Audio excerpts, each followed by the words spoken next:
అందరికీ మరణత. దేవుని యొక్క మహాకృపను బట్టి మరొకసారి దేవుని యొక్క వాక్యంలోని విషయాలు నేర్చుకోవడానికి ప్రభు ఇచ్చిన ఆత్మీయ అవకాశానికి దేవునికి మహిమ కలుగును గాక. ఆమేన్. ఆదికాండము 38వ అధ్యాయము 17వ వచనాన్ని ధ్యానించుకుందారు. అందుకతడు, నేను మందలో నుండి మేకపిల్లను పంపిదని చెప్పినప్పుడు ఆమె, అది పంపు వరకు ఏమైనా కొదువ పెట్టిన ఎడల సరే అని చెప్పెను. అతడు, నేను నీ యొద్ద ఏమి కొదువ పెట్టవలనని అడిగినప్పుడు ఆమె, నీ ముద్రయు దాని దారమును నీ చేతికరయునని చెప్పెను. ప్రార్థన చేసుకుందారు.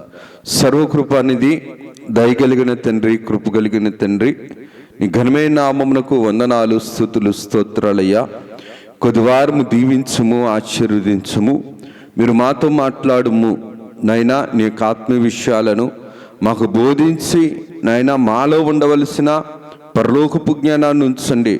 ఉండకూడని పాప జ్ఞానాన్ని, పాపపు ఆలోచనలు, లోకపు ఆలోచనలను మీరే దూరము చేసి పరిశుద్ధాత్మ తండ్రి గారి వశంలో మమ్ములను ఆత్మీయ విశ్వాసాలుగా బలపరిచి మీరు మహిమను పొందుమని, అటు వాక్య బోధను మాకు అందించి మీరే మహిమను పొందుమని, మహిమనాథుడును శ్రేష్ఠ పాలకుడును ఏకరక్షకుడు యేసు నామమున అడుగుతున్నాము తండ్రి. ఆమేన్. త్రిత్వ దేవుని దీవెన ఆశీర్వాదములు, మేలులు, ఉపకారములు, తలంపులు, తలాంతులు, ధన్యతలు, శుభాలు, జయాలు ప్రభు నిండుగా మెండుగా మన ಎಲ್ಲరికీ అందింపచేసి ప్రభువు మహిమ పొందును గాక. ఆమేన్. దేవుని యొక్క ఆత్మీయ జీవితంలో విశ్వాసి ఎప్పుడు కూడా దేవుని మాటకు లోబడాల్సిన వారు. దేవుని మాటను నేర్చుకునేటప్పుడు, దేవుని మాటను ధ్యానించేటప్పుడు, దేవుని మాటను వినేటప్పుడు మన వ్యక్తిగతమైన జీవితంలో పాపపు ఆలోచన కానీ, లోకపు ఆలోచన కానీ మనం ధరిన పెట్టుకోకూడదు.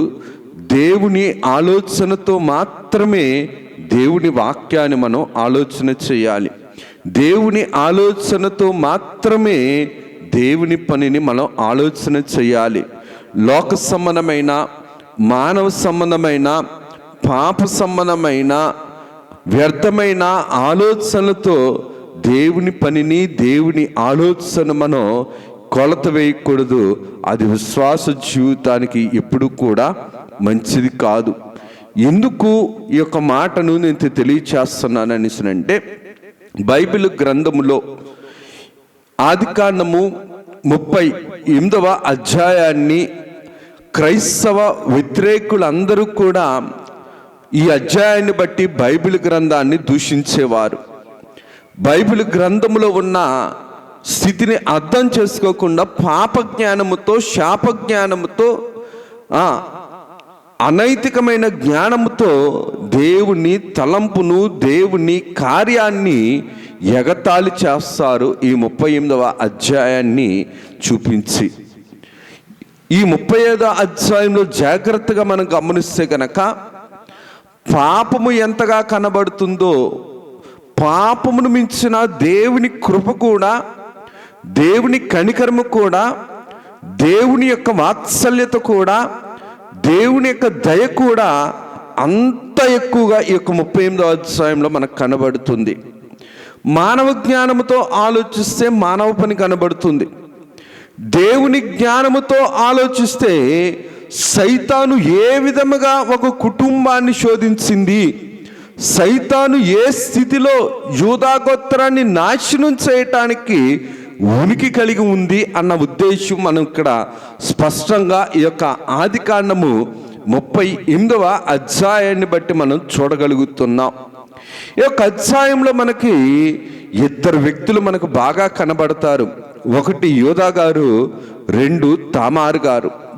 యోధా గారి యొక్క జీవితాన్ని, తామారు గారి యొక్క జీవితాన్ని జాగ్రత్తగా మనం చూస్తే గనక తామారు గారి యొక్క జీవితం నిష్కలంకమైన జీవితంగా కనబడుతుంది. కానీ నిష్కలంకము కాకుండా పాప సంబంధమైన, శాపగ్రస్తమైన నడవడిక కలిగిన జీవితం ఎవరిగా కనబడుతుందని అంటే 38వ అధ్యాయంలో యోధా గారిది కనబడుతుంది. యోధా గారిది పాప నైజము కలిగిన జీవితముగా, జీవన శైలిగా కనబడుతున్నప్పటికీ కూడా యోధా గారి మీద దేవుని వాగ్దానం ఉంది. యోధా గారు దేవుని ఏర్పాటులో ఉన్నారు. దేవుని యొక్క కార్యంను జరిగిస్తాడని దేవుడు ఒక మనిషిని ఎంచుకునేటప్పుడు సైతాను ఆ మనిషిని ఎంతటి పాపస్థితిలోనికి తీసుకొని వెళ్తుందో, ఎంతటి శాపస్థితిలోనికి నడిపిస్తుందో, సైతాను ఎంత విచ్చలవిడిగా ఆ మనిషిని నాశనం చేస్తుందో, విచ్ఛిన్నం చేస్తుందో ఈ యొక్క 38వ అధ్యాయంలో మనం చూడగలుగుతున్నాం.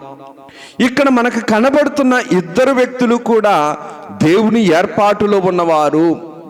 ఒకరేమో దేవుని ఏర్పాటు కుటుంబంలో పుట్టినవారు, ఒకరేమో అన్య సంబంధమైన కుటుంబంలో పుట్టినవారు.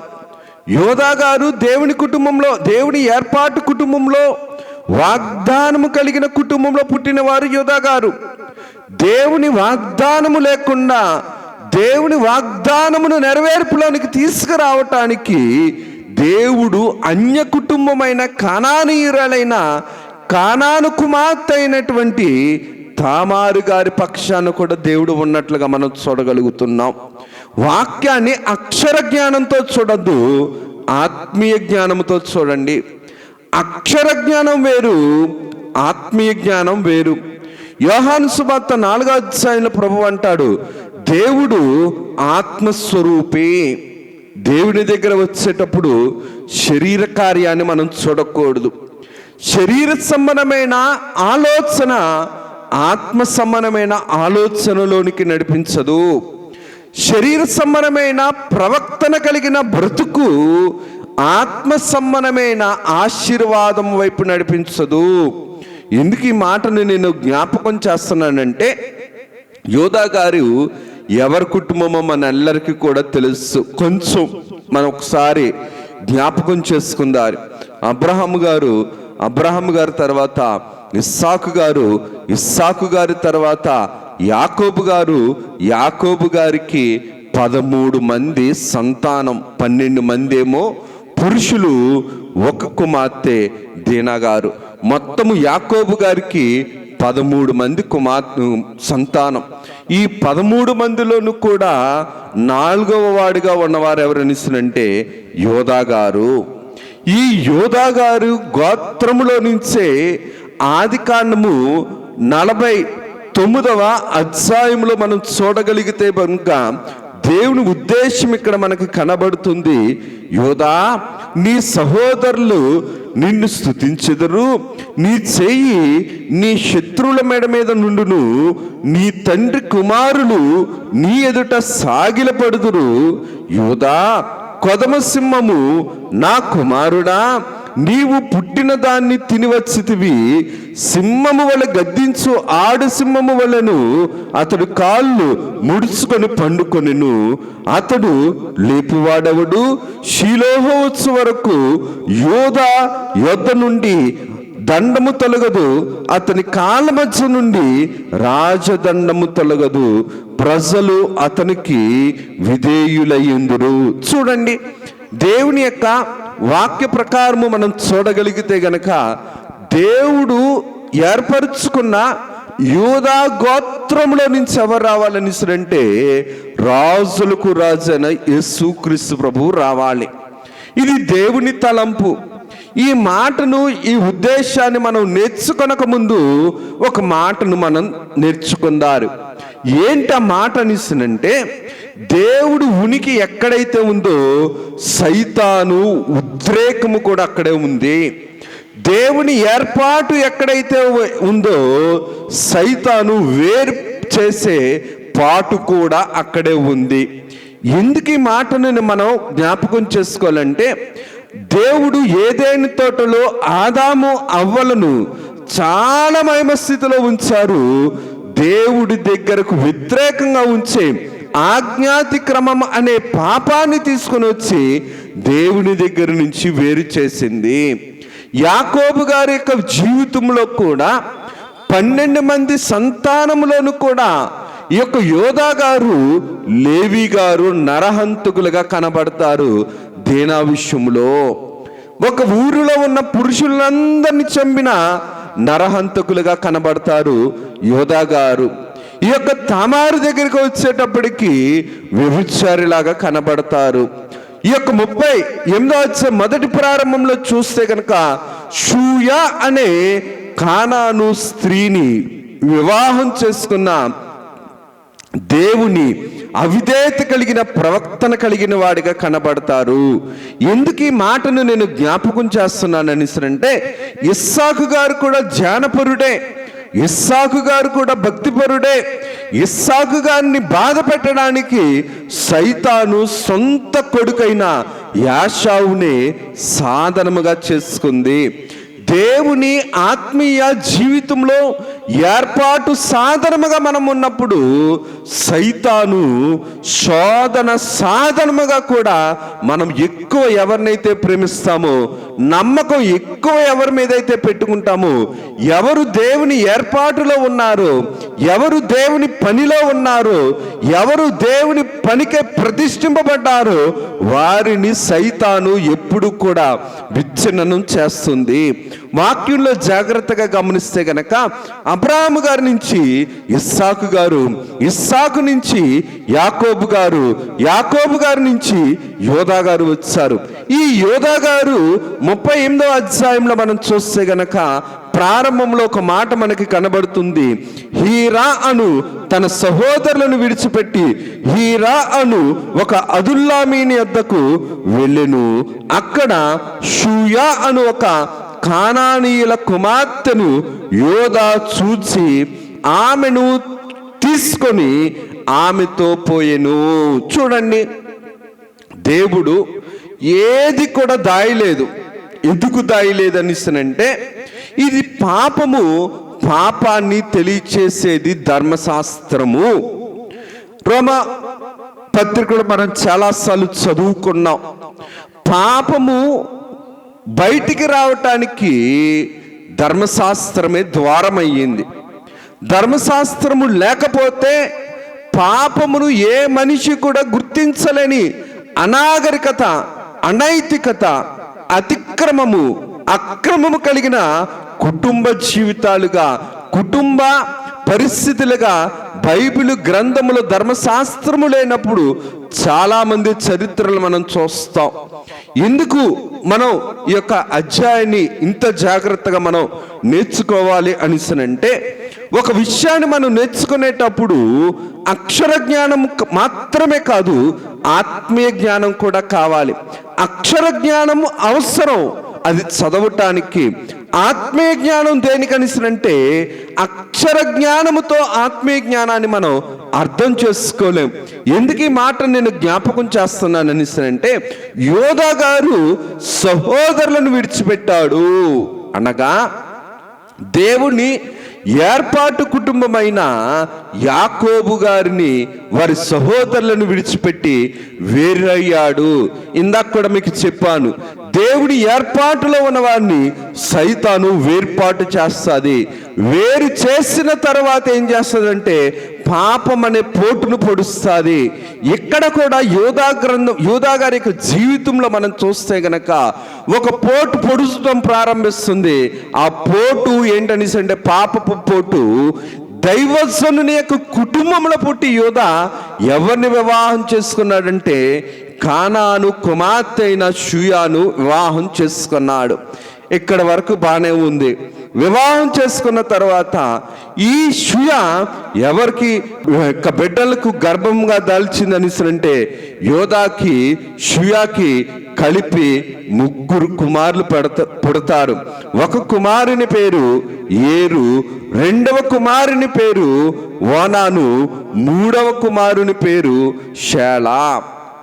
ఈ యొక్క యోధా గారు షూయా గారికి ఇద్దరికి కలిపి, అనగా యోధా గారు కానాను కుమార్తె అయిన షూయాకు కలిపి 3 కుమారులు పుట్టారు. అమ్మా, వాక్యం జాగ్రత్తగా వినండి. ఎందుకనిస్తానంటే అన్యులు వక్రీకరణ ఎక్కువ ఉంది కాబట్టి సమయం తీసుకొని ముందుకు వెళ్ళవలసి వస్తుంది. జాగ్రత్తగా విందారు. ఈ యొక్క యూదా గారితో పాటు కానాను స్త్రీ అయిన షియాకు ఇద్దరికి పుట్టిన కుమారులు ఎవరనిస్తారంటే ఏరు, వానాను, షేలా. ఏరు, వానాను, షేలా కుమారులు పుట్టారు, పెద్దవారయ్యారు. మరి కుమారుడికి పెళ్లి చేయాలి కదా.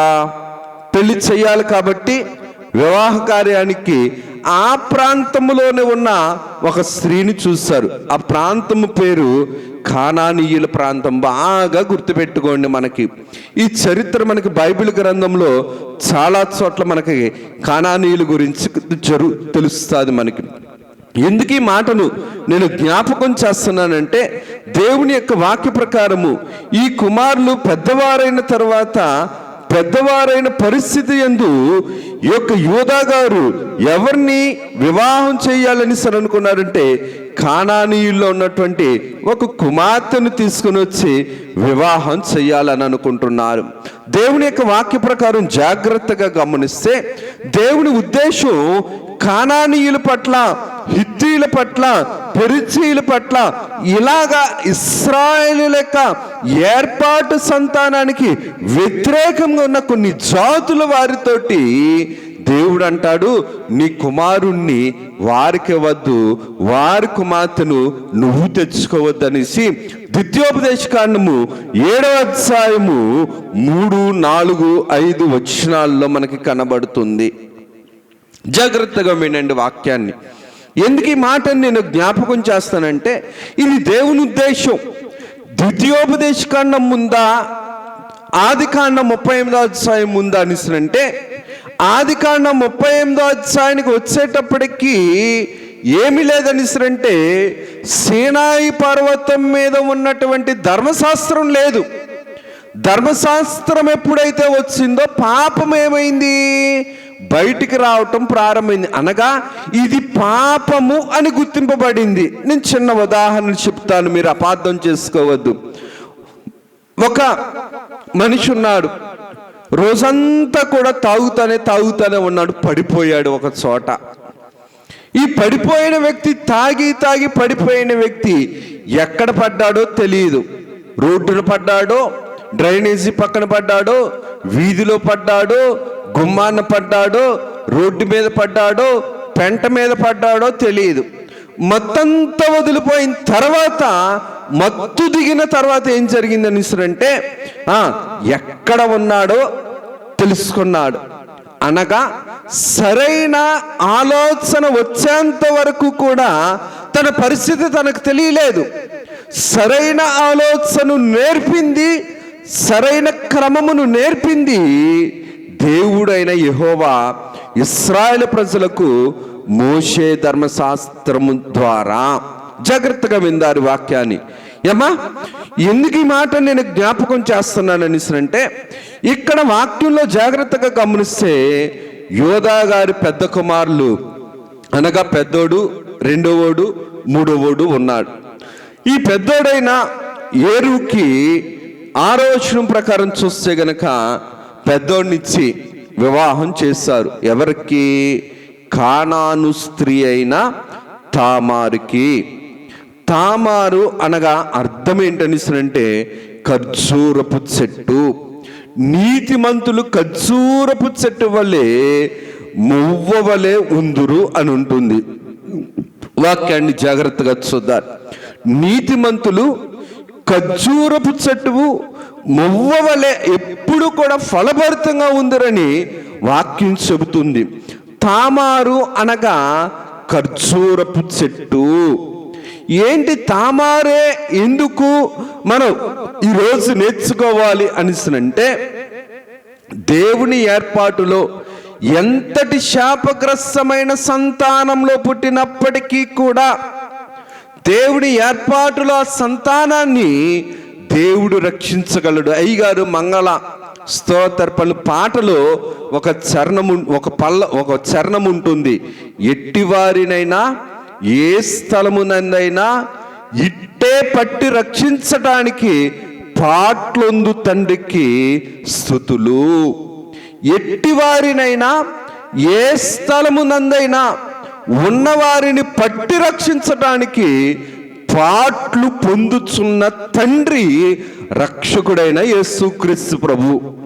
తామారు గారి విషయంలో జాగ్రత్తగా మనం గమనిస్తే గనక, తామారు గారు ఎక్కడ వారనిస్తారంటే కానానీయుల కుటుంబంలో పుట్టారు. కానానీయుల పుట్టిన ఈ కుటుంబంలో పుట్టిన ఈ స్త్రీని యోధా గారే వెళ్ళి ఏం చేశారనిస్తారంటే పెద్ద కుమారుడైన ఏరుకిచ్చారు. 7వ వచనంలో ఏరు ప్రవక్తన బలహీనంగా ఉంది కాబట్టి దేవుడు చంపినట్లుగా ఉంటుంది. అమ్మ, నేను ఒక మాట జ్ఞాపకం చేస్తాను. దేవుడు ఎవరిని కూడా చంపడు. దేవుడు ఎవరిని కూడా చంపేయడు. దేవుడు సజీవం కలిగిన దేవుడు. దేవుడే కనుక చంపితే నరులను దేవుడు ఎందుకు కలుగు చేస్తాడు? నరుల కోసం దేవుడు ఎందుకు ప్రాణం పెడతాడు? నరుల కోసం దేవుడు ఎందుకు తన యొక్క స్థితిని దారబోసి పరలోకాన్ని విడిచిపెట్టి నశించిపోవచ్చున్న దాన్ని వెతికి రక్షించటానికి మనిషి కుమారుడు వచ్చునన్న మాటను ఆయన నెరవేరుస్తాడు అన్న మాటను మనం జ్ఞాపకం చేసుకోవాలి. చూడండి, వాక్యం ద్వారా మనం ఇంకా జాగ్రత్తగా వింటే గనక పాపము నుండి వచ్చు జీతము మరణం. ఈ యొక్క ఏరు యొక్క జీవితంలో పాపముంది, తల్లిదండ్రుల పాపముంది, పితరుల పాపముంది, ఏరు కూడా పాపముంది. ఆ పాపము ఈ ఏరుని కబళించింది. కానానీయులైన ఈ తామారు మొదటిసారి వివాహం ఫెయిల్యూర్ అయ్యింది. భర్త చనిపోయాడు. భర్త చనిపోయిన తరువాత మరలా వాక్యంలో జాగ్రత్తగా మనం గమనిస్తే గనక దేవుడు రాయించిన మాట ప్రకారం చూస్తే యోధా 2వ కుమారుడైన వానానుతో సంతానాన్ని కనమని యోధా చెబుతాడు. చూడండి, నేను జాగ్రత్తగా చెబుతున్నాను ఈ అధ్యాయాన్ని. యోధా గారు చెప్పారా, దేవుడు చేయించాడా ఈ పనిని? వాక్యంలో ఉన్నది ఉన్నట్లు జాగ్రత్తగా చూస్తే యోధాయే ఏం చేశారనిసరంటే వానా దగ్గరకు వెళ్ళి, నీ అన్న చనిపోయాడు కాబట్టి నా తామారికి సంతానం కలుగులాగున నువ్వేం చేయాలనిసరంటే సంతానం కలిగించులాగన కార్యాన్ని జరిగింది. ఇది దేవుడు చేయించాడా, యోధా చేయించాడా? కొంతమంది పనికి మాలిన వారు ఏమంటారనిసరంటే మనిషి పాపాన్ని దేవునికి రుద్దుతారు. సైతానుకున్న జబ్బిది. సైతానుకి ఉన్న పేరే అపవాది. అపవాది అనగా అర్థం ఏంటంటే నేరాన్ని అంటించేవాడు, నేరాన్ని చేయించేవాడు అపవాది. దేవుని యొక్క వాక్య ప్రకారం జాగ్రత్తగా గమనిస్తే గనక ఈ యొక్క కల్చర్, ఈ సాంప్రదాయం, ఈ ఆచారం ఎక్కడిది అనిసరంటే మనకు మరొక చోట కూడా బైబిల్ గ్రంథంలో మనకి కనబడుతుంది. ఎక్కడ కనబడుతుంది అనిసరంటే సంసోను గారి భార్య వెళ్ళిపోయిన తరువాత ఒకరోజు సంసోను తన భార్య దగ్గరికి వెళుతుండేటప్పుడు తిమ్నాతు అను పట్టణంలో ఉండే సమయంలో ఇది కూడా ఒకప్పుడు కానానీయులకు సంబంధించిన ప్రాంతమే, ఈ ఫిలిప్తీలకు సంబంధించిన ప్రాంతమే. ఆ ప్రాంతంలోనికి వెళ్ళినప్పుడు ఏం జరుగుతుంది అంటే తన తండ్రి అంటాడు, నా పెద్ద కుమార్తె తనకు నచ్చిన వాడితో పెళ్లి చేసుకొని వెళ్ళిపోయింది, నా 2వ కుమార్తెని ఇస్తాను అంటాడు. ఇది దేవుడు ఆచారమా, విగ్రహారాధన కలిగిన కానానీయుల ఫిలిప్తీల ఆచారమా? మనమే గ్రహించుకోవలసిన వారమై ఉన్నాం. చూడండి, చాలా జాగ్రత్తగా వినండి. యోధా తన యొక్క కొడుకు చనిపోయిన తర్వాత తామారు విధవరాలుగా ఉండేటప్పుడు, సంతానం లేని స్థితిలో ఉండేటప్పుడు యోధా ఎక్కడి ధర్మాన్ని నెరవేర్పు చేశాడు? కానానీయుల యొక్క సాంప్రదాయాన్ని, ఆచారాన్ని తీసుకొని వచ్చి ఇక్కడ పెట్టాడు. ఎందుకు ఈ మాటని నేను జ్ఞాపకం చేస్తున్నానంటే దేవుని యొక్క ఆత్మీయ జీవితంలో జాగ్రత్తగా మనం గమనిస్తే కనుక తామారు ఇక్కడ ఏ పాపము చేయని స్త్రీ జాగ్రత్తగా గమనిస్తే గనక వివాహం చేసుకుంది. మొదటివాడు దేవుని దృష్టిలో పాపం చేసిన వాడు, పితరుల పాప ఫలితం కూడా ఉన్నవాడు, కొట్టుకుపోయాడు పాపానికి. రెండో వాడు కూడా పాపము దేవునికి వ్యతిరేకంగా చేసిన వాడు, అందుకని రెండో వాడు కూడా ఏమయ్యాడని అంటే చనిపోయాడు. ఇందులో తామారు తప్పుందా? ఏమ్మా జాగ్రత్తగా వాక్యాన్ని చూడండి. దీనిలో తామారు తప్పుందా? విగ్రహారాధన కుటుంబము నుంచి వచ్చినందుకు ఇది ఒక శిక్ష అని చెప్పచ్చు మనం. ఎందుకు ఈ మాటని నేను జ్ఞాపకం చేస్తున్నానంటే, తామారు యొక్క జీవితంలో మొదటి భర్తను కోల్పోయింది, రెండవ భర్తను కూడా కోల్పోయింది.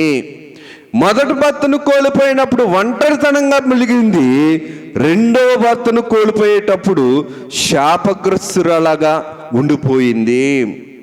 ఇక్కడ తామారు చేసిన పాపం ఏంటి? తామారు ఏ పాపము కూడా చేయలేదు.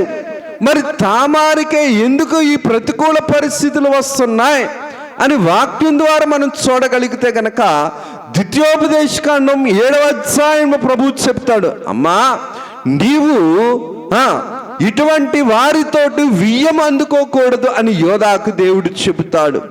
అమ్మా మనం ఏం విత్తుతామో అదే కోస్తాం.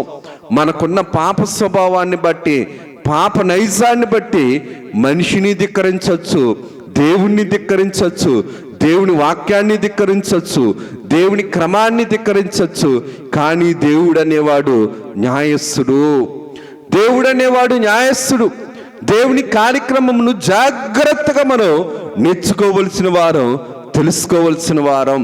ఎందుకు ఈ మాటను నేను జ్ఞాపకం చేస్తానంటే, దేవుని యొక్క వాక్య ప్రకారమును అలాగునే చరిత్ర ప్రకారమును మనం చూడగలిగితే కనుక తామారు యొక్క జీవితంలో ఇద్దరు భర్తలను కూడా కోల్పోయింది. సహజంగా ఒక స్త్రీ భర్తను కోల్పోతే తోటి స్త్రీలే అంటారు, నువ్వు బోడిదానివి, నువ్వు శాపగ్రస్తురాలివి, నువ్వు ఎవరికి కూడా కలిసి రాలేదు. నువ్వు మంచిదానివైతే నీకు కీడు రాకుండా ఉండును, నువ్వు శాపగ్రస్తు కాబట్టి నీకు కీడొచ్చింది, నువ్వు కీడును సంపాదించుకున్నావంటే నీకు పాపము కబలించింది అని ఆ స్త్రీ తప్పు చెయ్యకపోయినా సరే ఆ స్త్రీనే ఏం చేస్తారంటే బలహీనపరుస్తారు. దేవుడెప్పుడు కూడా స్త్రీకి విలువ ఇవ్వకుండా లేడు. యేసుక్రీస్తు ప్రభు భూమి మీద రావటానికి కన్యకైన మరియనే దేవుడు వాడుకున్నాడు. స్త్రీకి దేవుడు అంతటి విలువనిచ్చాడు. తామారు గారి యొక్క జీవితంలో జాగ్రత్త వాక్యం ద్వారా మనం గమనించగలిగితే గనక భర్తను పోగొట్టుకుంది మొదటి వారిని, రెండో భర్తను కూడా పోగొట్టుకుంది. మూడో విషయం ఏంటంటే జాగ్రత్తగా మనం గమనించగలిగితే గనక 11వ విషయంలో ఒక మాట ఉంటుంది, అప్పుడు యూదా తన కుమారుడైన శాల పెద్దవాడగు వరకు తన ఇంట నీ తండ్రి ఇంట విధవరాలుగా నుండుమని తన కోడలైన తామారుతో చెప్పెను. చూడండి, అత్తారింటికి బరువయ్యింది, పుట్టింటికి కూడా బరువయ్యింది. అత్తారింటిలోనూ ప్రశాంతత లేదు, ఇప్పుడు పుట్టింటికి వెళ్ళిపోవాలి. పుట్టింటిలో శాపగ్రస్తంగా ఉంది, అత్తింటిలోనూ శాపగ్రస్తంగా ఉంది. పుట్టింటిలో నిందను భరిస్తుంది, పుట్టింటిలో అవమానాన్ని భరిస్తుంది, పుట్టింటిలో ఒంటరితనాన్ని భరిస్తుంది, పుట్టింటిలో శోధనను భరిస్తుంది. యోధా తన కోడలను బాధ పెట్టాడు. లేవికాండం 20వ అధ్యాయంలో ఒక మాట ఉంటుంది, నీ కోడలతోనైనను నీ యొక్క కూతురుతోనైనను శయనించకూడదనేసి.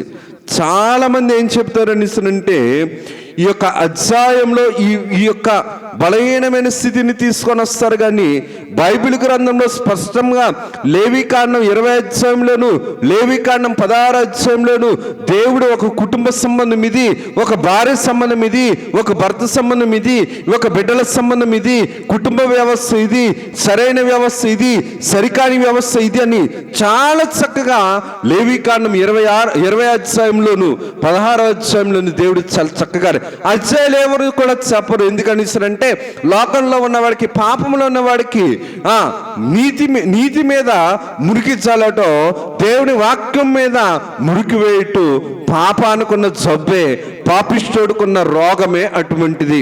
ఎందుకు ఈ మాట నేను జ్ఞాపకం చేస్తానంటే దేవుని యొక్క వాక్య క్రమంలో జాగ్రత్తగా గమనిస్తే గనక యోధా గారే ఏం చేశారనిసరంటే జాగ్రత్తగా, అమ్మా నువ్వు ఇంటికి వెళ్ళిపో, ఇక్కడ నువ్వు ఉండద్దు అని చెప్పి తామారు గారిని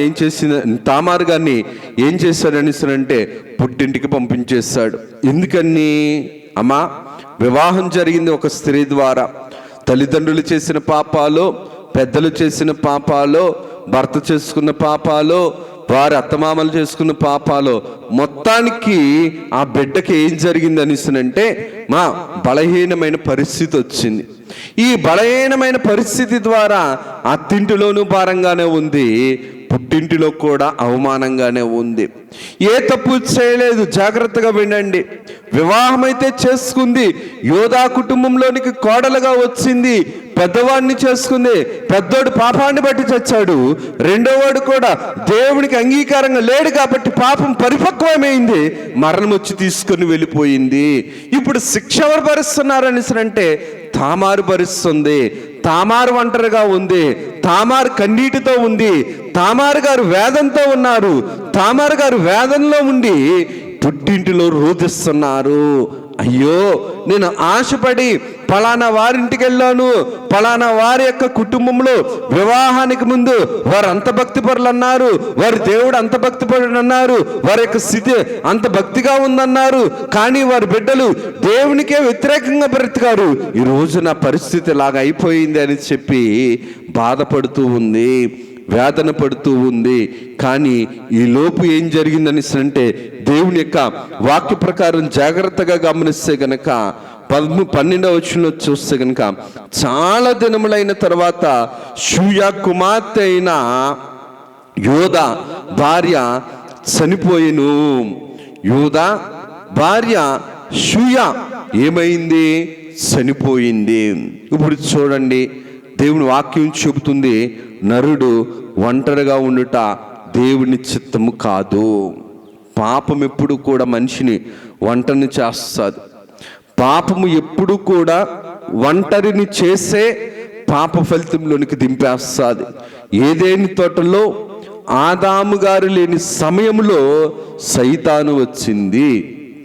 పాపం ఎప్పుడు కూడా ఒంటరిగా ఉండేటప్పుడు సైతాను శోధిస్తానే ఉంటాడు. యేసుక్రీస్తు ప్రభువు కూడా ఒంటరిగా అరణ్యములో దేవుని మీద విశ్వాసము కలిగి ఉపవాసం చేస్తుండేటప్పుడు సైతాను శోధించింది. అలాగునన్నే తండ్రిని విడిచిపెట్టాడు, సహోదరులను విడిచిపెట్టాడు, తన ఇష్టం వచ్చినట్లు పెళ్లి చేసుకున్నాడు, పిల్లల్ని కన్నాడు, ఇష్టం వచ్చినట్లు పెళ్లిళ్ళు చేశాడు, అతిక్రమంగా జీవించాడు. చివరికి ఒక సమయం వచ్చేటప్పటికి భార్య కూడా చనిపోయింది. తర్వాత భాగాన్ని తర్వాత నేర్చుకుందారు. దేవుడు కొద్ది మాటలు మన వెనికిల్లో దీవించి ప్రభు మహిమ పొందును గాక. ఆ మెన్చిని ప్రార్థన చేసుకుందారు.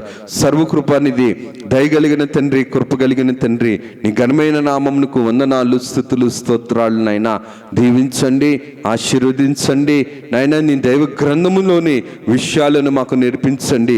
మీ కౌగిట మమ్మల్ని భద్రపరుచుకునండి, తోడుగా ఉండండి, తోడై ఉండండి. మేలుకరమైన ఆశీర్వాదకరమైన ఆత్మీయ జ్ఞానాన్ని మాకు అందించండి. విశ్వాసాన్ని పాడు చేసే లోకములోనైనా మమ్మల్ని ప్రవేశింపచేసే పాప జ్ఞానము, శాప జ్ఞానము, వ్యాధి జ్ఞానము మాలో లేకుండానట్లు రాకుండానట్లు నీ గొప్ప కనికరంతో మమ్మల్ని దీవించి మహిమను పొందుమని యేసు నామమున అడుగుచున్నాము తండ్రి, ఆమేన్. త్రిత్వ దేవుని దీవెన ఆశీర్వాదములు, శుభములు, మేలులు, ఉపకారాలు ప్రభు నిండుగా మెండుగా మన అందరికి అందింపచేసి ప్రభువు మహిమ పొందును గాక. ఆమేన్. అందరికీ మరణాత.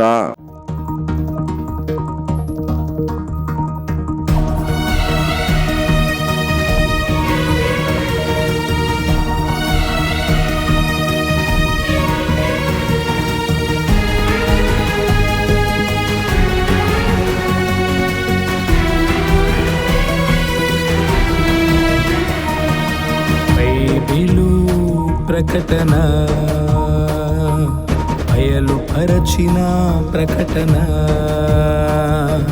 యేసయ్య ప్రకటన, దాసయ్య ప్రకటన, పరలోక ప్రకటన, పరిశుద్ధ ప్రకటన, యేసయ్య ప్రకటన, దాసయ్య ప్రకటన, పరలోక ప్రకటన, పరిశుద్ధ ప్రకటన.